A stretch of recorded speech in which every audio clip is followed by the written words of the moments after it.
Hi, Dan and Amy. Thank you both so much for working with me.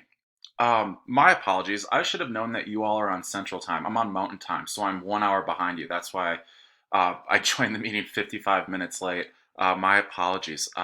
So, Dan, I see that you are trying to use a data warehouse system to be able to create the bell curve, to analyze standard deviations, and just to analyze data as a whole for your continuous improvement plan. You noted that you use both Skyward and K Fitness. So I guess as it pertains to you as a PE teacher, I'm wondering, can K Fitness break apart data by grade level? For example, if you had all the data loaded into K Fitness, could you pull up a tab that shows your first graders and where they are in relation to the K Fitness standards?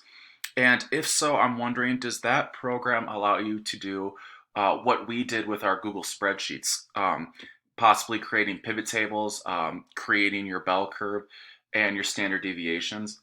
If so, I think that would be very beneficial to your school's continuous improvement plan because it just organizes that data so well.